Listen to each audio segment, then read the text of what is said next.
존경하는 재판관 여러분, 그리고 사랑하는 국민 여러분, 작년 12월 3일 비상계엄을 선포한 후 84일이 지났습니다. 제 삶에서 가장 힘든 날들이었지만 감사와 성찰의 시간이기도 했습니다. 저 자신을 돌아보면서 그동안 국민들께 과분한 사랑을 받아왔다는 생각이 들었습니다.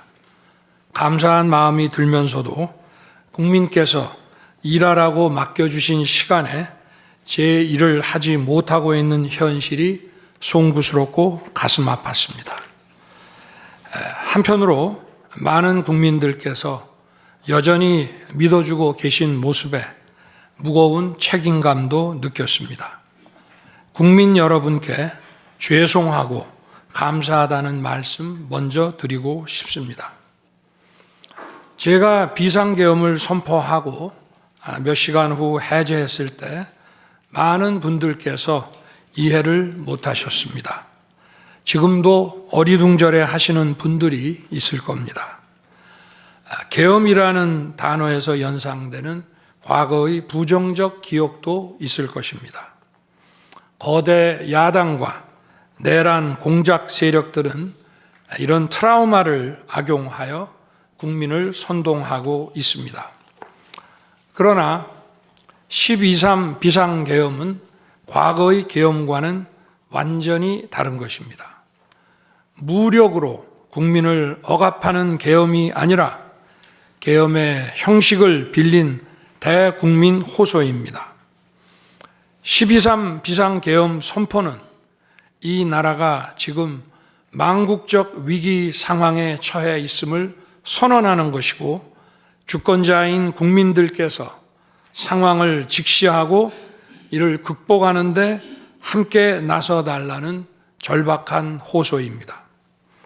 무엇보다 저 자신, 윤석열 개인을 위한 선택은 결코 아니었다는 사실을 분명히 말씀드립니다. 저는 이미 권력의 정점인 대통령 자리에 있습니다. 대통령에게 가장 편하고 쉬운 길은 힘든 일을 굳이 벌이지 않고 사회 여러 세력과 잘 타협하고 모든 사람들에게 듣기 좋은 말을 하면서 임기 5년을 안온하게 보내는 것입니다. 일하겠다는 욕심을 버리면 치열하게 싸울 일도 없고 어려운 선택을 할 일도 없어집니다. 저 개인의 삶만 생각한다면 정치적 반대 세력의 거센 공격을 받을 수 있는 이런 비상계엄을 선택할 이유가 전혀 없습니다. 저는 비상계엄을 결심했을 때 제게 많은 어려움이 닥칠 것을 당연히 예감했습니다. 거대 야당은 제가 독재를 하고 집권 연장을 위해 비상계엄을 했다고 주장합니다. 내란죄를 씌우려는 공작 프레임입니다. 정말 그런 생각이었다면 고작 280명의 실무장도 하지 않은 병력만 투입하도록 했겠습니까? 주말이 아닌 평일에 계엄 선포를 하고 계엄을 선포한 후에 병력을 이동시키도록 했겠습니까? 심판정 증거조사에서 드러난 사실에 의하면 그나마 계엄 해제 요구 결의 이전에 국회에 들어간 병력은 106명에 불과하고 본관에 들어간 병력은 15명입니다. 15명이 유리창을 깨고 들어간 이유도 자신들의 근무 위치가 본관인데 입구를 시민들이 막고 있어서 충돌을 피하기 위해 불 꺼진 창문을 찾아 들어간 것입니다. 또한 국회의 해제 요구 결의가 이루어진 이후에 즉시 모든 병력을 철수했습니다. 투입된 군의 병력이 워낙 소수이다 보니 국회 외곽 경비와 질서 유지는 경찰에 요청했습니다. 경찰은 인근 전장년 집회 대응 경력 300명을 국회 외곽에 보냈습니다. 부상당한 군인들은 있었지만 일반 시민들은 단 한 명의 피해도 없었습니다. 처음부터 저는 국방장관에게 이번 비상계엄의 목적이 대국민 호소용임을 분명히 밝혔습니다. 또한 국회의 계엄 해제 요구가 신속히 뒤따를 것이므로 계엄 상태가 오래가지 않을 것이라고 했습니다. 하지만 그런 내용을 사전에 군 지휘관들에게 그대로 알릴 수는 없었습니다. 그래서 최소한의 병력을 실무장하지 않은 상태로 투입함으로써 군의 임무를 경비와 질서 유지로 확실하게 제한한 것입니다. 많은 병력이 무장 상태로 투입되면 아무리 조심하고 자제하라고 해도 군중과 충돌하기 쉽습니다.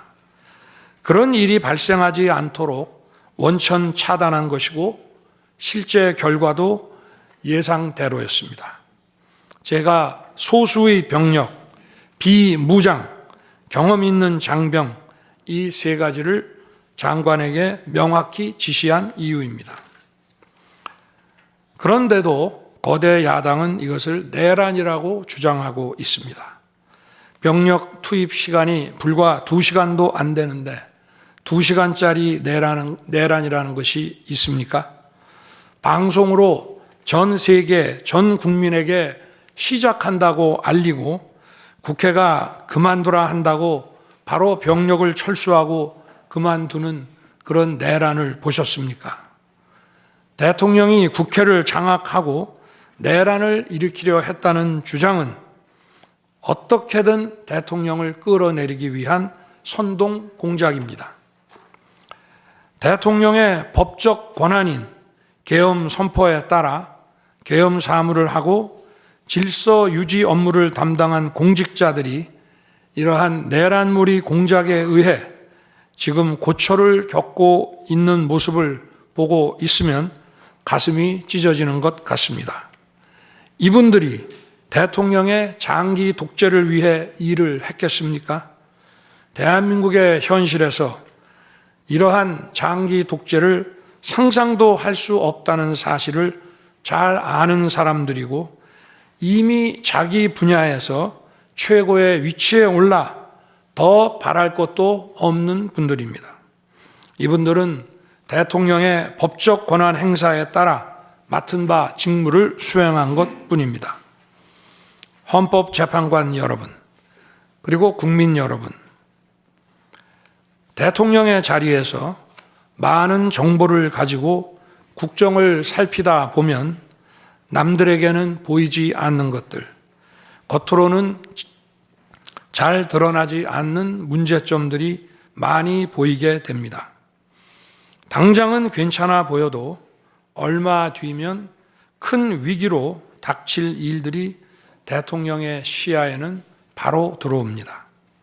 서서히 끓는 솥 안의 개구리처럼 눈앞의 현실을 깨닫지 못한 채 벼랑 끝으로 가고 있는 이 나라의 현실이 보였습니다. 언제 위기가 아닌 때가 있었냐고 하는 분도 있을 겁니다. 그렇지만 그동안의 위기가 돌발 현안 수준이었다면 지금은 국가 존립의 위기, 총체적 시스템의 위기라는 점에서 차원이 완전히 다릅니다. 미국 트럼프 대통령은 취임 첫날 국가 비상사태를 선포하고 군을 투입했습니다. 미국이 국가 비상사태인가에 대한 판단은 다를 수 있습니다. 하지만 불법 체류자와 마약 카르텔 등 당면한 위기에 맞서 국민들을 지키기 위한 대통령의 결단임은 분명해 보입니다. 그렇다면 지금 우리나라의 현실은 어떻습니까? 국가 비상사태가 아니라고 단언할 수 있습니까? 북한을 비롯한 외부 주권 침탈 세력들과 우리 사회 내부의 반국가 세력이 연계하여 국가 안보와 계속성을 심각하게 위협하고 있습니다. 이들은 가짜 뉴스, 여론 조작, 선전선동으로 우리 사회를 갈등과 혼란으로 몰아넣고 있습니다. 당장 2023년 적발된 민주노총 간첩단 사건만 봐도 반국가 세력의 실체를 쉽게 확인할 수 있습니다. 이들은 북한 공작원과 접선하여 직접 지령을 받고 군사시설 정보 등을 북한에 넘겼습니다. 북의 지령에 따라 총파업하고 미국 대통령 방한 반대, 한미연합훈련 반대, 이태원 참사 반정부 시위 활동 등을 펼쳤습니다. 심지어 북한의 지시에 따라 총선과 대선에 개입한 정황도 드러났습니다. 지난 대선 직후에는 대통령 탄핵의 불씨를 지필하면서 구체적인 행동 지령까지 내려왔습니다. 실제로 대통령 당선인이 취임하기도 전인 2022년 3월 26일 윤석열 선제 탄핵 집회가 열렸고, 그때부터 2024년 12월 초까지 무려 178회의 대통령 퇴진 탄핵 집회가 열렸습니다. 이 집회에는 민노총 산하 건설노조, 언론노조 등이 참여했고 거대 야당 의원들도 발언대에 올랐습니다. 결국 북한의 지령대로 된 것 아닙니까? 요즘 세상에 간첩이 어디 있냐고 말하는 분들도 있습니다. 하지만 간첩은 없어진 것이 아니라 대한민국의 자유민주주의를 무너뜨리는 체제 전복 활동으로 더욱 진화한 것입니다. 그런데 이러한 간첩 활동을 막는 우리 사회의 방어막은 오히려 약해지고 곳곳에 구멍이 난 상태입니다. 지난 민주당 정권의 입법 강행으로 2024년 1월부터 국정원의 대공수사권이 박탈됐습니다. 간첩단 사건은 노하우가 축적된 기관에서 장기간 치밀하게 수사를 해야 합니다. 그런데 제대로 준비할 시간도 없이 전문성과 경험이 부족한 경찰에 대공수사권이 넘어가 버렸습니다. 간첩이 활개치는 환경이 만들어진 것입니다. 게다가 애써 잡아도 재판이 장기간 방치되는 상황까지 발생하고 있습니다. 현재 재판이 진행 중인 간첩 사건이 민노총 간첩단, 창원 간첩단, 청주 간첩단, 제주 간첩단 등 4건이나 됩니다. 그런데 청주 간첩단 사건은 1심 판결까지 29개월이 넘게 걸렸고, 민노총 간첩단 사건도 1심 판결에 1년 6개월이 걸렸습니다. 이들은 구속기간 만료 후 석방되어 1심 판결로 법정 구속이 될 때까지 버젓이 활보하고 다녔습니다. 현재 창원 간첩단 사건은 2년 가까이 재판이 중단되어 있고, 제주 간첩단 사건도 1년 10개월째 재판이 파행 중입니다. 모두 석방된 상태입니다. 간첩을 잡지도 못하고 잡아도 제대로 처벌도 못하는데 이런 상황이 과연 정상입니까? 그런데도 거대 야당은 민노총을 옹호하기 바쁘고 국정원 대공수사권 박탈에 이어 국가보안법 폐지까지 주장하고 있습니다. 경찰의 대공수사에 쓰이는 특활비마저 전액 삭감해서 영원으로 만들었습니다. 한마디로 간첩을 잡지 말라는 것입니다. 작년에는 중국인들이 드론을 띄워 우리 군사기지, 국정원, 국제공항과 국내 미군 군사시설을 촬영하다 연이어 적발되었습니다. 이들을 간첩죄로 처벌하기 위해서는 법률을 개정해야 하는데 거대 야당이 완강히 거부하고 있습니다. 국가 핵심 기술을 유출하는 산업 스파이도 최근 급증하고 있습니다. 반도체, 디스플레이 등 기술 유출 피해가 수십조 원에 달하는데 그 3분의 2가 중국으로 유출됩니다. 중국은 사진 한 장만 잘못 찍어도 우리 국민을 마음대로 구금하는 강력한 반간첩법을 시행하고 있는데 거대 야당은 산업 스파이를 막기 위한 간첩죄 법률 개정조차 가로막고 있습니다. 또한 거대 야당은 방산 물자를 수출할 때 국회 동의를 받도록 하는 방위사업법 개정안을 당론으로 추진하고 있습니다. 방산 비밀 자료를 국회에 제출해야 하고 거대 야당이 반대하면 방산 물자도 수출할 수 없게 됩니다. 국회에 제출된 방산 비밀 자료들이 제대로 보안 유지가 되며 적대 세력에 넘어가지 않는다고 누가 보장할 수 있겠습니까? 방산 기밀 자료가 이렇게 유출되면 상대국에서 우리 방산 물자를 수입하겠습니까? 북한, 중국, 러시아가 원치 않는 자유세계의 방산 수출을 하지 말라는 말과 같습니다. 방산 수출은 단순히 돈을 버는 것만이 아닙니다. 수출 상대국과 전략적 연대를 강화하고 더 나아가 자유세계 많은 국가들과 국방 협력을 이루어서 우리의 안보를 튼튼하게 하는 것입니다. 이러한 방산 수출을 권장하기는커녕 이렇게 방해하는 것이 결국 누구에게 도움되는 것입니까? 거대 야당은 우리 국방력을 약화시키고 군을 무력화하는 데도 앞장서고 있습니다. 여러분이 다 아시는 바와 같이 북한은 우크라이나에 많은 병력을 파병하여 러시아와 군사 밀착을 시도하고 있습니다. 우리에게 매우 심각한 안보 위협입니다. 그런데도 이를 살피기 위해 참관단을 보내려 하자 거대 야당은 당시 신원식 국방장관 탄핵까지 겁박하며 결사적으로 이를 막았습니다. 심지어 거대 야당은 우크라이나 참관단 파견, 대북 확성기와 오물풍선 대응 검토 등 군의 정당한 안보 활동까지 외환죄라고 우기고 있습니다.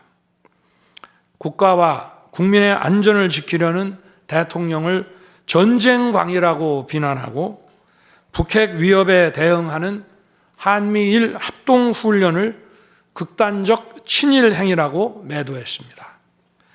1차 대통령 탄핵 소추안에는 북중러를 적대시하는 것이 탄핵 사유라고 명기했습니다. 190석에 달하는 무소불위의 거대 야당이 우리나라와 우리 국민 편이 아니라 북중러의 편에 서 있는 것입니다. 이러한 상황이 국가 위기 상황이 아니면 뭐란 말입니까? 이뿐이 아닙니다. 거대 야당은 핵심 국방 예산을 삭감하여 우리 군을 무력화하려 하고 있습니다. 거대 야당은 전체 예산 가운데 겨우 0.65%만 깎았을 뿐이라고 주장합니다. 그러나 그 0.65%가 어디냐가 중요한 것입니다. 마치 사람의 두 눈을 빼놓고 몸 전체에서 겨우 눈알 2개 뺐다고 말하는 것과 같은 얘기입니다. 거대 야당이 삭감한 국방 예산은 우리 군의 눈알과 같은 예산입니다. 북한 핵과 미사일 기지를 선제 타격하는 키일체인의 핵심인 정찰 자산 예산을 대폭 삭감했습니다. 핵심 전력인 지휘정찰 사업 예산을 2024년 대비 4,852억 원 감액했고, 전술 데이터링크 시스템 성능 개량 사업은 무려 78%를 삭감했습니다. 우리 국민을 향해 날아오는 미사일을 요격하는 KAMD, 즉 한국형 미사일 방어 체계 구축도 예산 삭감으로 개발이 중단될 위기입니다. 장거리 함대공 유도탄 사업을 위해 예산 119억 5,900만 원을 책정했지만 96%를 삭감하고 5억 원만 남겼습니다. 정밀 유도포탄 연구 개발 사업은 84%를 삭감했습니다. 아무리 주먹이 세도 앞이 보이지 않으면 싸울 수 없듯이 감시 정찰 자산이 없으면 아무리 좋은 무기도 무용지물입니다. 게다가 최근 북한의 드론 공격이 큰 위협으로 대두되고 있습니다. 드론 방어 예산 100억 원 가운데 무려 99억 5,400만 원을 깎아서 사업을 아예 중단시켜버렸습니다. 도대체 누구의 지시를 받아서 이렇게 핵심 예산만 딱딱 골라 삭감했는지 저도 궁금할 지경입니다. 게다가 지난 민주당 정권은 국군 방첩사령부의 수사 요원을 2분의 1가량 대폭 감축하여 군과 방산에 대한 정보 활동과 방첩 활동에 심각한 타격을 주었습니다. 또 과거 간첩 사건과 연루된 인물을 국정원의 주요 핵심 간부로 발령내서 국정원이 방첩기관인지 정보 유출기관인지 모를 조직으로 방치하기도 했습니다. 지난 정부 시절 이런 일을 주도한 인물들이 여전히 거대 야당의 핵심 세력으로서 우리의 안보를 흔들고 있습니다. 우리 정부 들어 국가정보원이 국가안보의 중추기관으로 거듭날 수 있도록 노력하였고 국군 방첩사의 역량 보강을 위해 힘썼습니다마는 아직 문제의 뿌리를 제대로 다 드러내지 못했습니다. 부수고 깨뜨리기는 쉬워도 세우고 만들기는 어렵고 시간이 많이 걸리기 때문입니다. 이런 상황이 겉으로는 멀쩡한 것처럼 보이지만 실질적으로 전시사변에 못지않은 국가 위기 상황이라고 저는 판단하고 있습니다. 거대 야당은 야당에 대한 대통령의 인식을 탓하기 전에 공당으로서 국가에 대한 책임 있는 자세와 신뢰를 보여주는 게 우선이라고 저는 생각합니다. 저는 자유민주주의 헌법 원칙, 국가 안보, 핵심 국익 수호만 함께 한다면 어떤 정치 세력과도 기꺼이 대화하고 타협할 자세가 돼 있는 사람입니다. 나라와 국민을 위한 길에 좌파, 우파가 어디 있겠습니까? 하지만 자유를 부정하는 공산주의, 공산당 일당 독재, 유물론에 입각한 전체주의가 다양한 속임수로 우리 대한민국에 스며드는 것은 막아야 합니다. 이런 세력과 타협하고 흥정해서는 안 된다고 생각합니다. 우리가 가치를 공유하지 않는 나라와도 교역도 할 수 있고 국제 협력, 상호 이익을 추구할 수도 있습니다. 하지만 우리 정치 체제에 영향을 미치고 스며드는 것은 막아야 합니다. 그것이 국방 안보만큼 중요한 정치 안보입니다. 바로 우리의 자유민주주의를 지키는 길입니다. 자유민주주의 국가의 공당이라면 이런 세력을 옹호하고 이런 세력과 손잡는 일은 절대 해서는 안 되는 것입니다. 재판관 여러분, 그리고 국민 여러분, 거대 야당은 제가 취임하기도 전부터 대통령 선제 탄핵을 주장했고, 줄탄핵, 입법 폭주, 예산 폭거로 정부의 기능을 마비시켜 왔습니다. 거대 야당은 이러한 폭주까지도 국회의 정당한 권한 행사라고 강변합니다. 그러나 국회의 헌법적 권한은 국민을 위해 쓰라고 부여된 것입니다. 자신들의 정치적 목적을 위해 정부 기능을 마비시키는데 그 권한을 악용한다면 이는 헌정 질서를 붕괴시키는 국헌문란의 다름 아닙니다. 또한 거대 야당은 제가 비상계엄으로 국회의 권능을 마비시키려 했다며 내란몰이를 계속하고 있습니다. 하지만 거대 야당은 제가 대통령에 취임한 이후, 아니 취임하기도 전부터 지금까지 지속적으로 끈질기게 정부의 권능을 마비시켜 왔습니다. 마치 정부를 마비시키는 것이 유일한 목표인 것처럼 국회의 권한을 마구마구 휘둘러 왔습니다.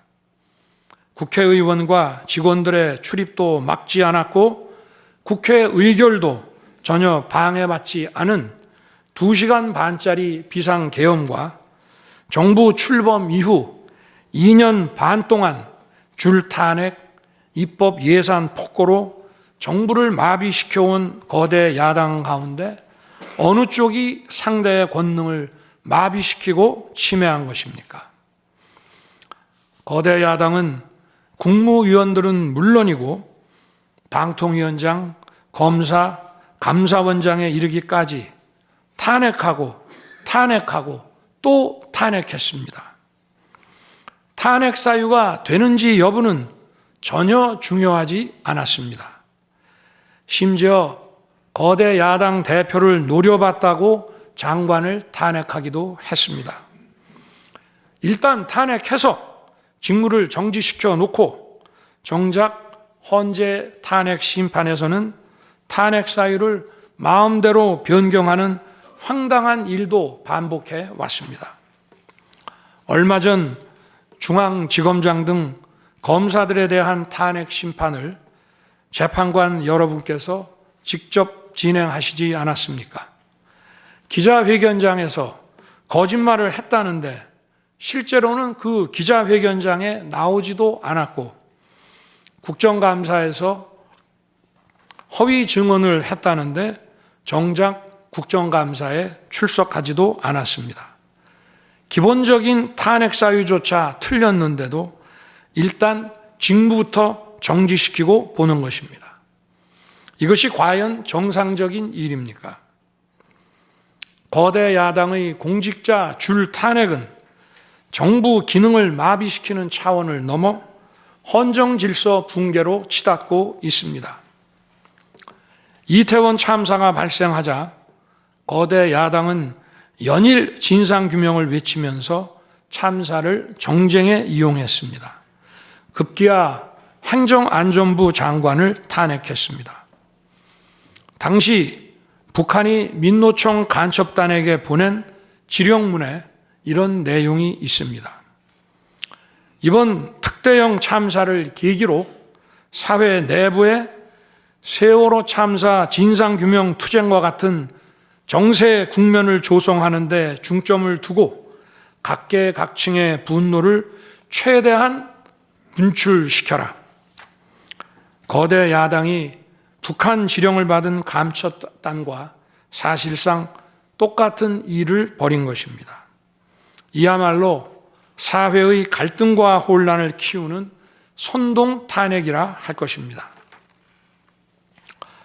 거대 야당은 자신들의 당대표를 수사하는 검사들도 줄줄이 탄핵하고 서울중앙지검장까지 탄핵했습니다. 검사 탄핵은 그 자체로도 수사 방해이지만 검사 탄핵을 지켜보는 판사들에 대한 겁박이 되기 마련입니다. 야당 대표에 대한 검찰 수사를 막고 야당 대표의 범죄를 심판할 판사들까지 압박하기 위한 방탄 탄핵인 것입니다. 급기야 거대 야당은 지난 정부의 이적 행위를 감사하던 감사원장까지 탄핵했습니다. 거대 야당은 감사원장 탄핵 소추안에 사드 정식 배치 고의 지연 의혹 감사를 탄핵 사유로 포함시켰습니다. 이 사건은 지난 민주당 정부의 안보라인 고위직 인사 4명이 주한 중국 대사관 무관에게 사드 배치 작전명, 작전 일시, 작전 내용 등 국가 기밀 정보를 넘겨준 간첩 사건입니다. 감사원은 이를 적발하고 검찰에 수사 의뢰하는 등 감사 조치를 진행하였는데 이것이 탄핵 사유라는 것입니다. 자신들의 간첩 행위를 무마하기 위한 이적 탄핵이 아닐 수 없습니다. 헌법기관인 감사원장에 대한 무차별 탄핵은 그 자체로도 심각한 헌법 파괴 행위이지만 이적 행위까지 탄핵으로 덮는 것을 보며 이야말로 자유민주주의를 무너뜨리는 망국적 위기 상황이라고 판단한 것입니다. 또 한편 정부 각 부처들은 국민의 세금으로 엄청난 규모의 예산을 사용 집행하고 있습니다. 수많은 산하 기관도 거느리고 있습니다. 그런데 이런 부처의 수장들을 탄핵 소추로 직무정지시켜 그 부처의 기능을 마비시키거나 심각하게 저해한다면 기회 비용과 재정적 측면에서도 국가와 국민에 얼마나 막대한 경제적 피해를 입히는 것이 되겠습니까? 거대 야당은 공직자를 무차별 탄핵 소추하고 소추인단 변호사 비용도 국민 세금으로 사용하고 있습니다. 그렇지만 억울하게 탄핵 소추된 공직자들은 직무가 정지된 상황에서 자기 개인 자금으로 변호사 비용까지 조달해야 합니다. 정부 공직자들은 거대 야당의 이러한 폭거에 한없이 위축될 수밖에 없습니다. 이처럼 거대 야당은 선동 탄핵, 방탄 탄핵, 이적 탄핵으로 대한민국을 무너뜨리고 있습니다.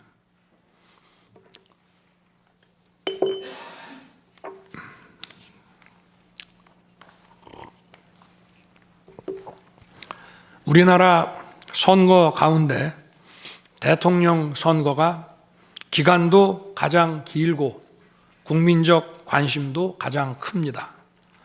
그만큼 직선 대통령의 민주적 정당성은 다른 선출직 공직자에 비해 그 무게가 다릅니다. 과거 우리나라 민주화 운동은 한마디로 대통령 직선제 확보였다고 해도 과언이 아닙니다.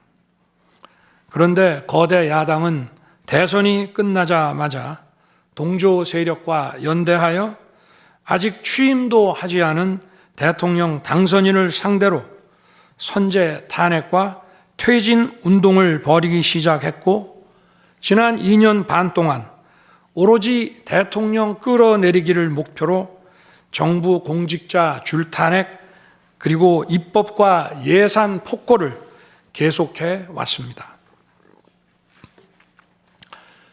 헌법이 정한 정당한 견제와 균형이 아니라 민주적 정당성의 상징인 직선 대통령 끌어내리기 공작을 그야말로 쉼없이 해온 것입니다.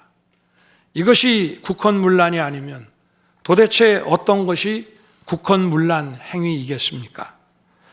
뿐만 아니라 거대 야당의 이런 지속적 국헌문란 행위는 국가 정체성과 대외 관계에 있어서 자유민주주의 헌법 정신과 동떨어진 인식에 기반하고 있다고 저는 생각합니다.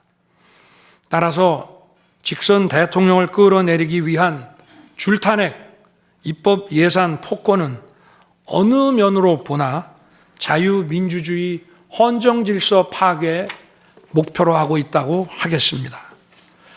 흔히들 대통령 중심제 권력 구조를 가지고 제왕적 대통령제라고 합니다. 그러나 지금 우리나라는 제왕적 대통령이 아니라 제왕적 거대 야당의 시대입니다. 그리고 제왕적 거대 야당의 폭주가, 그 독재가 대한민국의 존립 위기를 불러오고 있습니다. 계엄 이후 벌어진 일들만 보아도 모두 잘 알 수 있지 않겠습니까? 제가 정말 제왕적 대통령이라면 공수처, 경찰, 검찰이 앞다퉈서 저를 수사하겠다고 나서고 내란죄 수사권도 없는 공수처가 영장 쇼핑, 공문서 위조까지 해가면서 저를 체포할 수 있겠습니까? 저 역시도 수사 업무에 26년간 종사한 사람이지만 이렇게 여러 수사기관들이 무차별적으로 한 사건에 달려드는 꼴은 본 적이 없습니다. 비상계엄에 투입된 군 병력이 총 570명에 불과한데 불법적으로 대통령 한 사람 체포하겠다고 대통령 관저에 3, 4천 명이 넘는 경찰력을 동원했습니다. 대통령과 거대 야당 가운데 어느 쪽이 제왕적 권력을 휘두르며 이 나라의 헌정 질서를 무너뜨리고 있습니까? 제가 비상계엄을 결단한 이유는 이 나라의 절체절명의 위기를 더 이상 방치할 수 없다는 절박함, 그것이었습니다. 저는 주권자인 국민들께 이러한 거대 야당의 반국가적 패악을 알리고 국민들께서 매서운 감시와 비판으로 이를 제발 멈춰달라고 호소하고자 했습니다. 국정마비와 자유민주주의 붕괴를 막고 국가 기능을 정상화하기 위해 절박한 심정으로 계엄을 선포한 것입니다.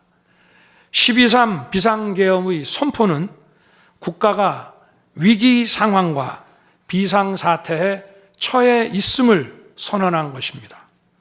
국민을 억압하고 기본권을 제한하려는 것이 아니라 주권자인 국민께서 비상사태 극복에 직접 나아 주십사 하는 간절한 호소입니다.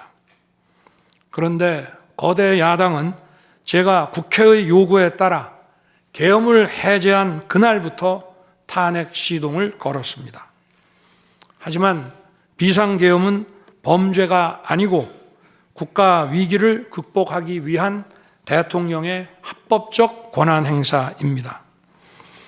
저는 긴급 국무회의를 거쳐 방송을 통해 비상계엄을 선포했고 그 과정에서 거대 야당의 국회 독재가 망국적 위기를 초래하였다고 했기 때문에 많은 사람들이 국회로 몰려들 것이었고 계엄 상황에서 질서 유지를 위해 국회에 최소한의 병력을 투입했으며 국회가 해제 요구 결의를 하자 즉각 병력을 철수하고 국무회의를 소집해서 계엄을 해제했습니다. 다 알고 계시다시피 2023년 중앙선관위를 포함한 국가기관들이 북한에 의해 심각한 해킹을 당했습니다. 중앙선관위는 이 같은 사실을 국가정보원으로부터 통보받고도 다른 국가기관과 달리 점검에 제대로 응하지 않았습니다. 나중에 채용비리 사건 때문에 울며 겨자 먹기로 응한 일부 소극적 점검 결과 심각한 보안 문제가 드러났기 때문에 중앙선관위 전산 시스템 스크린 차원에서 소규모의 병력을 보낸 것입니다. 선거의 공정과 직결되는 중앙선관위의 전산 시스템 보안 문제는 우리 자유민주주의 체제의 핵심 공공재이자 공공자산을 지키는 일입니다. 더구나 그동안의 선거 소송에서 드러난 다량의 가짜 부정투표 용지, 그리고 투표 결과가 도저히 납득하기 어렵다는 통계학과 수리과학적 논거 등에 비추어 중앙선관위의 전산 시스템에 대한 투명한 점검 필요성이 꾸준히 제기되어 왔습니다. 이런 조치들의 어떤 부분이 내란이고 범죄라는 것인지 도대체 이해할 수가 없습니다.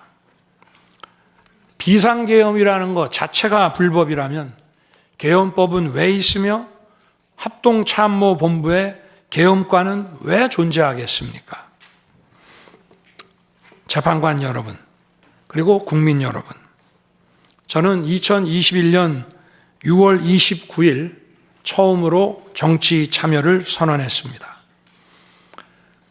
대통령이라는 자리가 영광의 길이 아니라 형극의 길이라는 사실은 이미 잘 알고 있었습니다. 또 대통령직을 아주 가까이에서 지켜보신 어떤 분은 우리나라 대통령직은 저주의 길이라면서 만류하시기도 했습니다. 그러나 자유민주주의라는 헌정 질서가 무너지고 있는 상황에서 나라를 지키고 싶어 정치를 시작했습니다. 그때 정치 참여를 선언하면서 국민께 드린 약속이 있습니다. 우리의 미래를 짊어질 청년들, 국가를 위해 희생하신 분들, 산업화에 일생을 바친 분들, 나라의 민주화에 헌신하고도 묵묵히 생업에 종사하며 살아가시는 분들, 성실하게 세금을 내시는 분들, 이런 분들이 분노하지 않는 나라를 만들겠다는 약속이었습니다. 그리고 청년들이 마음껏 뛰는 역동적인 나라, 창의와 자유가 넘치는 혁신의 나라, 약자가 기죽지 않은 따뜻한 나라, 국제사회와 가치를 공유하고 책임을 다하는 나라를 만들겠다고 국민께 약속드렸습니다. 거대 의석과 이권 카르텔이 나라의 주인 노릇을 하는데 맞서 국민들에게 빼앗긴 주권을 되찾아 드리겠다고 약속했습니다. 그날 이후 지금까지 단 한순간도 이 약속을 잊은 적이 없습니다. 국민의 선택을 받아 대통령이 된 후 이 약속을 지키기 위해 쉼없이 노력하고 또 노력했습니다. 무엇 하나 쉬운 일이 없었습니다. 글로벌 복합 위기로 인한 대외 환경의 어려움이 계속됐습니다. 지난 민주당 정부의 잘못된 소주성 정책과 부동산 정책은 우리 경제와 민생의 문제를 풀어가는데 계속 발목을 잡았습니다. 하지만 어떤 문제라도 노력하면 풀어낼 수 있다고 믿었고 실제로 우리 기업, 우리 국민과 함께 뛰면서 하나하나 문제를 해결할 수 있었습니다. 기쁘고 보람 있는 일도 많았고 부족하고 아쉬운 일도 있었습니다.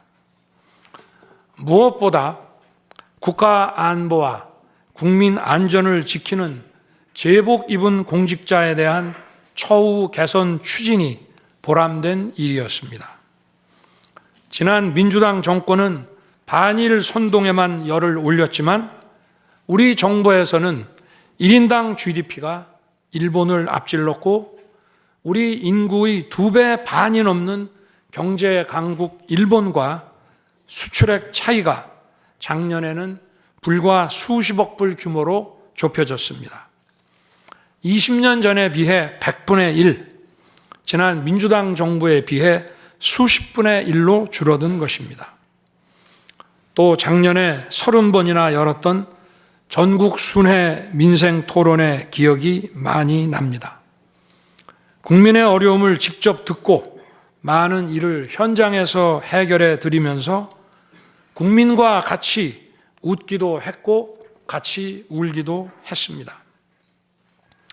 수도권, 영남, 호남, 충청, 강원, 제주까지 전국 모든 지역을 다니면서 지역 발전 방안을 함께 고민했습니다. 우리 국민들께서 전국 어디에 사시든 공정한 기회를 누리며 행복하게 살 수 있도록 만들어서 진정한 국민 통합을 이루고 싶었습니다. 다시 그렇게 일할 기회가 있을까 마음이 아립니다. 1박 4일의 살인적 일정으로 미국에 가서 한미일 캠프 데이비드 선언을 발표했을 때는 보람이 컸고 정말 마음이 든든했습니다. 방산 수출에 물꼬를 트고 팀 코리아가 체코 원전 건설 사업의 우선 협상 대상자로 선정됐을 때에는 어린아이같이 기뻤습니다. 아쉬웠던 순간도 떠오릅니다. 기업과 국민들에게 꼭 필요한 법안들은 하염없이 뒤로 밀어놓고 거부권을 행사할 수밖에 없는 위헌적 법안, 핵심 국익에 반하는 법안들이 야당 단독으로 국회에서 일사천리 통과될 때에는 답답했습니다. 국방, 치안, 민생을 위해 꼭 필요한 아킬레스건 예산들이 삭감됐을 때에는 막막했습니다. 지금 저는 잠시 멈춰서 있지만 많은 국민들, 특히 우리 청년들이 지금 대한민국이 처한 상황을 직시하고 스스로 주권을 되찾고 나라를 지키기 위해 나서고 있습니다. 비상계엄의 목적이 망국적 위기 상황을 알리고 헌법 제정 권력인 주권자들께서 나서 주시기를 호소하는 것이었는데 이것만으로도 비상계엄의 목적이 상당 부분 이루어졌다고 생각하게 됩니다. 저의 진심을 이해해 주시는 우리 국민과 청년들에게 진심으로 감사 말씀을 드리고 싶습니다. 제가 직무에 복귀하게 되면 나중에 또다시 계엄을 선포할 것이라는 터무니없는 얘기도 있습니다.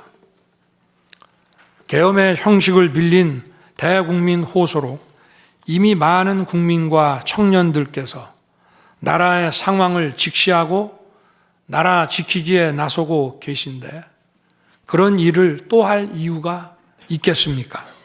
결코 그런 일은 없을 것입니다.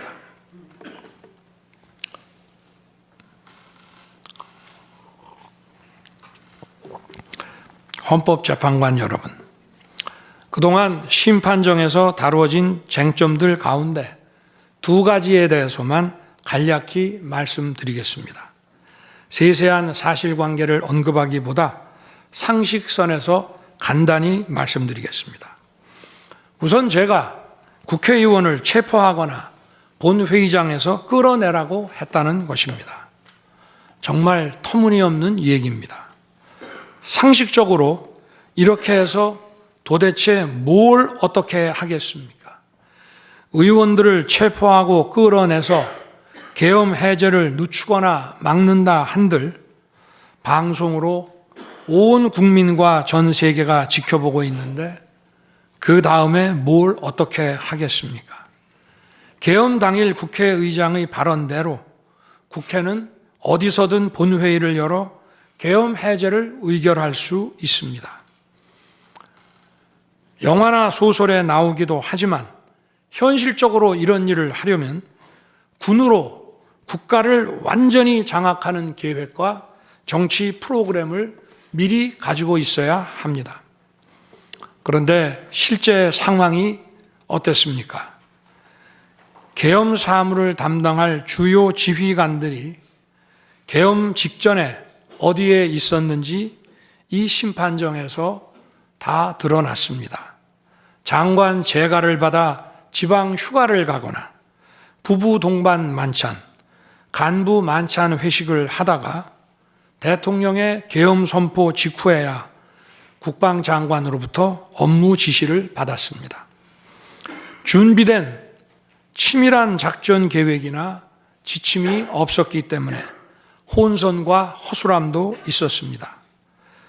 국방장관이나 지휘관들이나 경험이 풍부한 군사 전문가들인데 이들이 왜 이랬겠습니까? 12.3 계엄 선포는 계엄의 형식을 빌린 대국민 호소이고 과거 계엄과는 다른 것이었기 때문입니다. 이미 민주주의를 수십 년 경험하고 몸에 밴 우리 50만 군이 임기 5년 단임 대통령의 사병 노릇을 할 리가 있습니까? 제가 비상계엄을 선포한 이유는 오로지 주권자인 국민들에게 국회의 망국적 독재로 나라가 위기에 빠졌으니 이를 직시하고 감시와 비판의 견제를 직접 해달라는 것이었습니다. 공화국의 대의제 위기에 헌법 제정 권력인 주권자가 직접 나서야 한다는 호소였습니다. 의원을 체포하거나 끌어내라고 했다는 주장은 국회에 280명의 질서유지 병력만 계획한 상태에서 앞뒤가 맞지 않는 얘기입니다. 국회가 비어있는 주말도 아니고 회기 중인 평일에 이런 병력으로 터무니없는 얘기입니다. 의원만 300명이고 직원들과 보좌진을 합치면 몇천 명이 넘습니다. TV 생중계를 보더라도 계엄 선포 후 얼마 지나지 않아 이미 국회 마당과 본관에는 수천 명의 국회 관계자와 민간인들이 들어왔습니다. 실제로 계엄 선포 후 1시간 30분이 지나서야 질서유지 군 병력이 도착했고 경내에 진입한 병력이 106명, 그 중에서 본관에 들어간 병력이 겨우 15명인데 이런 극소수 병력을 가지고 국회의원을 체포하고 끌어낸다는 것이 말이 되겠습니까? 게다가 의결 정족수가 차지 않았으니 본회의장에 들어가서 의원들을 끌어내라고 했다는데 의결 정족수가 차지 않았으면 더 못 들어가게 막아야지 끌어낸다는 것도 상식에 맞지 않는 얘기입니다. 본관에 진입한 군인들은 본회의장이 어디에 있는지도 몰랐다고 합니다. 무엇 하나 말이 되지 않습니다. 단 한 사람도 끌려 나오거나 체포된 일이 없었으며 군인이 민간인들에게 폭행당한 일은 있어도 민간인을 폭행하거나 위해를 가한 일은 한 건도 없었습니다. 실제로 일어나지도 않았고 일어날 수도 없는 불가능한 일에 대해 이런 주장을 하는 것은 지난번에도 말씀드렸지만 그야말로 호수 위에 비친 달빛을 건져내려는 것과 같은 허황된 것입니다. 거대 야당은 대통령의 헌법상 권한에 기해 선포된 계엄을 불법 내란으로 둔갑시켜 탄핵 소추를 성공시켰습니다. 그리고는 헌재 심판에서는 탄핵 사유에서 내란을 삭제했습니다. 그야말로 초유의 사기 탄핵이 아닐 수 없습니다. 내란이냐 아니냐는 긴 시간의 복잡한 심리를 통해 가려지는 게 아닙니다. 내란이냐 아니냐는 판례에서 보듯이 실제 일어난 일과 진행된 과정에서 드러난 결과로 누구나 쉽게 바로 알 수 있어야 내란이 되는 것입니다. 거대 야당과 소추단이 헌재 심판 대상에서 내란을 삭제한 이유는 심판의 심리 시간을 단축시키려는 것이 아니라 내란의 실체가 없기 때문입니다. 더구나 12.3 계엄은 발령부터 해제까지 역사상 가장 빨리 종결된 계엄입니다. 그러다 보니 계엄사령부 조직도 구성되지 못했고 예하 수사본부 조직도 전혀 만들어지지 못한 채 그냥 계엄이 종료됐습니다. 비상계엄 국무회의에 대해 간단히 말씀드리겠습니다. 계엄 당일 국무회의는 국무회의로 보기 어렵다는 주장이 있습니다. 그런데 국무회의를 할 것이 아니었다면 도대체 12월 3일 밤에 국무위원들이 대통령실에 온 이유를 오히려 제가 묻고 싶습니다. 국무회의가 아니라 간담회 정도였다는 주장도 있습니다만 그날이 간담회를 할 상황은 아닙니다. 간담회는 의사 정족수도 없는데 국무회의 의사 정족수가 찰 때까지 왜 기다렸겠습니까? 당일 저녁 8시 반부터 국무위원들이 차례로 오기 시작했고 저는 비상계엄에 대해 설명하고 국방장관은 계엄의 개요가 기재된 비상계엄 선포문을 나눠줬습니다. 국무위원들은 경제적, 외교적으로 어려움이 있다고 우려했고 저는 대통령으로서 각 부처를 관장하는 국무위원들의 생각과 다른 생각을 가지고 있으며 국가가 비상 상황이고 비상한 조치가 필요함을 설명했습니다. 그리고 각 부처 장관의 우려사항, 예를 들어 경제부총리의 금융시장 혼란 우려와 외교장관의 우방국 관계 우려는 제가 걱정하지 말라고 했습니다. 국무위원들이 과거의 계엄을 연상하고 있는 상황에서 저는 그냥 걱정하지 말라고 할 수밖에 없었습니다.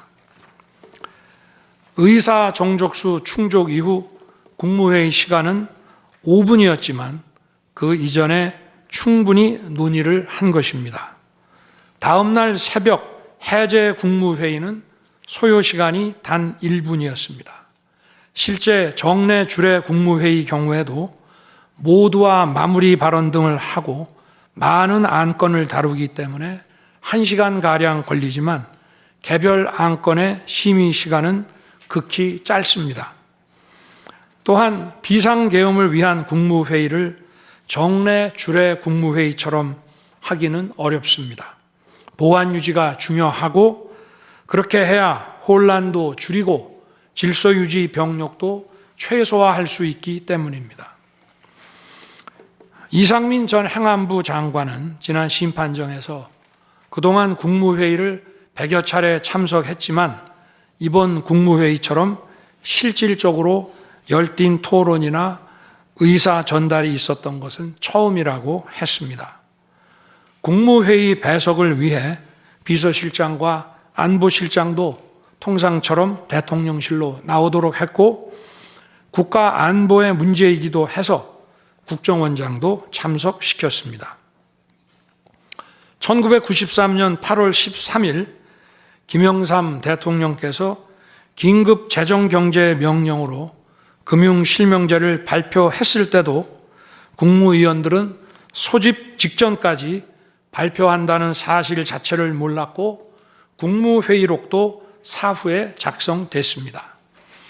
그때 상황은 이인재 당시 노동부 장관께서 이미 공개적으로 설명한 바 있습니다. 그러나 아무도 이를 두고 국무회의가 없었다고 하지 않았고 당시 헌법재판소는 긴급명령 발동을 모두 합헌이라고 결정했습니다. 그 밖에 여러 쟁점들에 대해서는 변호인단의 변론으로 가름하겠습니다. 재판관 여러분, 그리고 국민 여러분, 저는 언젠가 해야 하고 누군가 해야 하는 일이라면 지금 제가 하겠다는 마음으로 대통령직을 수행해 왔습니다. 그래서 임기 전반부 동안 역대 정부들이 표를 잃을까 봐 하지 못했던 교육, 노동, 연금의 3대 개혁을 중심으로 국정개혁 과제를 과감하게 추진했습니다. 30년 동안 지지부진했던 유보 통합의 첫걸음을 떼었고 늘봄 학교와 융복합 고등교육, 그리고 지역 산업과의 연계 강화를 위한 과감한 권한 이전 등 교육개혁의 기틀을 마련했습니다. 노사 법치의 틀을 새롭게 세우고 4차 산업혁명 시대에 적응하기 위한 노동 유연화와 노동 보호의 개혁 물꼬도 텄습니다. 국가적 난제였던 연금 개혁도 역대 정부 최초로 방대한 수리 분석과 신층 여론조사를 진행하였고 수용성이 높은 방안을 만들어 국회에 제출했습니다. 대통령 임기 초반에는 국민과 유권자에게 선거 때 약속한 공약과 국정과제의 실천, 또 민생에 영향이 큰 사회개혁의 추진이 우선이기 때문에 이러한 스케줄에 맞춰 일해 온 것입니다. 어느 정권이나 임기 초기에는 선거 공약과 국정과제 이행이 우선이므로 정치개혁에는 신경 쓸 여력이 없습니다. 그러다가 전직 대통령들의 5년 임기가 금방 다 지나갔고 변화된 시대에 맞지 않는 87 체제가 여전히 유지되고 있습니다. 정치가 국민을 불편하게 만들고 나라의 발전을 가로막고 있습니다. 또 국가의 미래를 결정하는 일에 미래의 주역인 청년들이 참여할 수 있도록 정치와 행정의 문턱이 더 낮춰져야 합니다. 제가 직무에 복귀하게 된다면 먼저 87 체제를 우리 몸에 맞추고 미래 세대에게 제대로 된 나라를 물려주기 위한 개헌과 정치개혁의 추진에 후반부를 집중하려고 합니다. 저는 이미 대통령직을 시작할 때부터 임기 중반 이후에는 개헌과 선거제 등 정치 개혁을 추진하겠다는 계획을 가지고 있었습니다. 현직 대통령의 희생과 결단 없이는 개헌과 정치 개혁을 할 수 없습니다.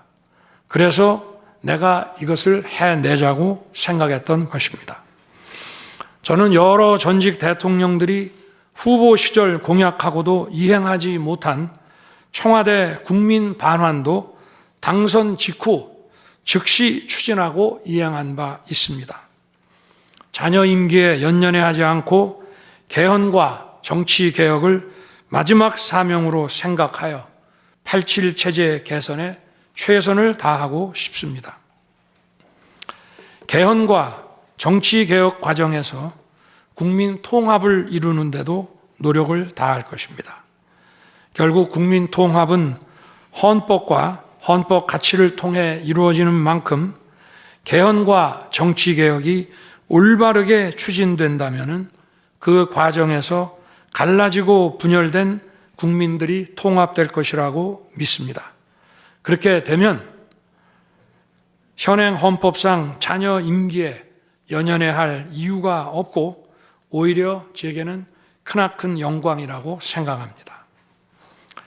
그리고 국정 업무에 대해서는 급변하는 국제 정세와 글로벌 복합 위기 상황을 감안하여 대통령은 대외 관계에 치중하고 국내 문제는 총리에게 대폭 위임할 생각입니다. 우리 경제는 다른 어느 나라보다 대외 의존도가 높습니다. 특히 미 트럼프 행정부 출범 이후 국제 질서의 급변과 글로벌 경제 안보의 불확실성에 크게 영향을 받을 수밖에 없습니다. 지금 우리가 국가 노선을 어떻게 선택하느냐에 따라 이 위기가 기회가 될 수도 있고 돌이킬 수 없는 재앙을 맞을 수도 있습니다. 글로벌 중추 외교 기조로 역대 가장 강력한 한미 동맹을 구축하고 한미일 협력을 이끌어낸 경험으로 대외 관계에서 국익을 지키는 일에 매진하고 싶습니다. 임기 전반기에도 지방시다위원회와 국민통합위원회를 통해 지역별, 세대별, 계층별 통합을 위해 노력해 왔지만 앞으로도 국민을 하나로 묶고 국가 전체의 시너지를 올리는 국민 통합에 더욱 노력할 것입니다. 존경하는 헌법재판관 여러분, 먼저 촉박한 일정의 탄핵 심판이었지만 충실한 심리에 애써주신 재판관님들께 깊이 감사드립니다. 이번 심리는 내란 탄핵으로 소추한 후 심판 대상에서 내란을 삭제한 소추단 측이 제시한 쟁점 위주로 이루어지게 됐습니다. 그러다 보니 제가 12.3 비상계엄을 선포한 이유와 그 불가피성에 대해서는 충분히 설명드릴 기회가 부족했다고 생각합니다.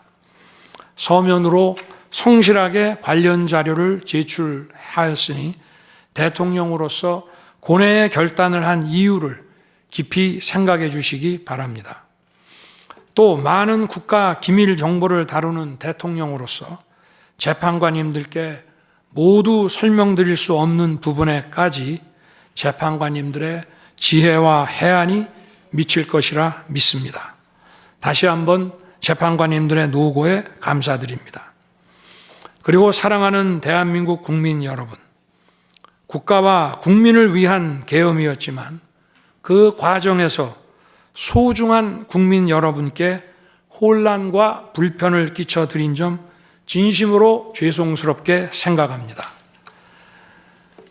저의 구속 과정에서 벌어진 일들로 어려운 상황에 처한 청년들도 있습니다. 옳고 그름에 앞서서 너무나 마음이 아프고 미안합니다. 정말 미안한 생각을 가지고 있습니다.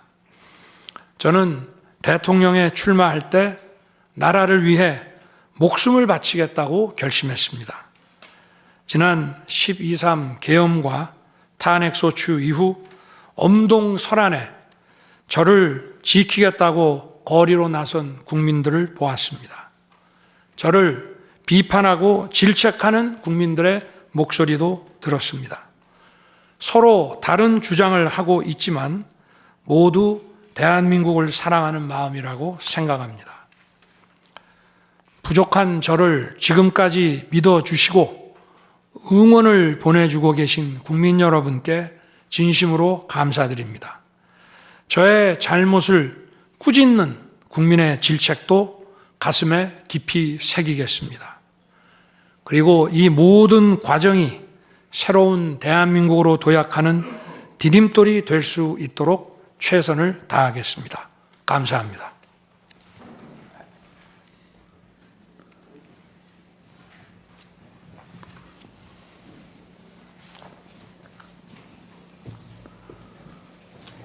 네.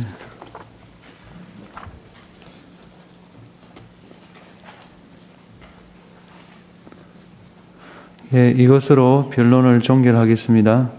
변론 절차가 원만히 종결되도록 협력해 주신 청구인 소추위원과 피청구인 본인께 감사드립니다. 아울러 양측 대리인, 언론인들께도 감사드립니다. 선고기일은 재판부 평의를 거쳐 추후 고지해 드리겠습니다. 이상입니다.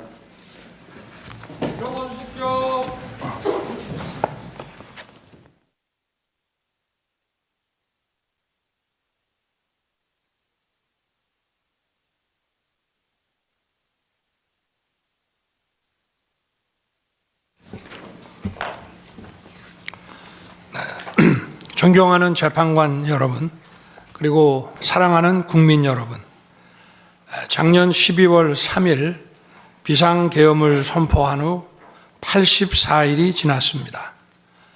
제 삶에서 가장 힘든 날들이었지만 감사와 성찰의 시간이기도 했습니다.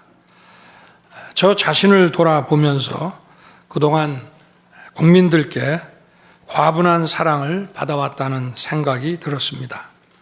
감사한 마음이 들면서도 국민께서 일하라고 맡겨주신 시간에 제 일을 하지 못하고 있는 현실이 송구스럽고 가슴 아팠습니다.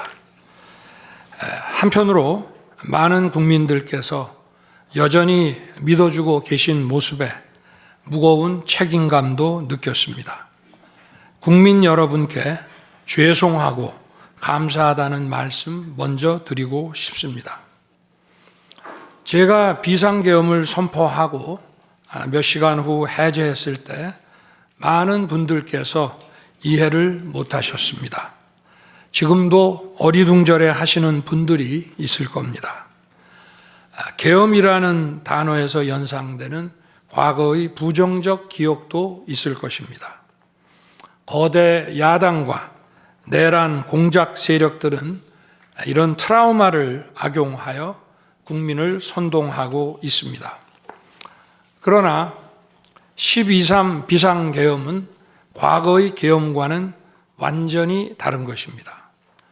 무력으로 국민을 억압하는 계엄이 아니라 계엄의 형식을 빌린 대국민 호소입니다. 12.3 비상계엄 선포는 이 나라가 지금 망국적 위기 상황에 처해 있음을 선언하는 것이고, 주권자인 국민들께서 상황을 직시하고 이를 극복하는 데 함께 나서달라는 절박한 호소입니다. 무엇보다 저 자신, 윤석열 개인을 위한 선택은 결코 아니었다는 사실을 분명히 말씀드립니다. 저는 이미 권력의 정점인 대통령 자리에 있습니다. 대통령에게 가장 편하고 쉬운 길은 힘든 일을 굳이 벌이지 않고 사회 여러 세력과 잘 타협하고 모든 사람들에게 듣기 좋은 말을 하면서 임기 5년을 안온하게 보내는 것입니다. 일하겠다는 욕심을 버리면 치열하게 싸울 일도 없고 어려운 선택을 할 일도 없어집니다.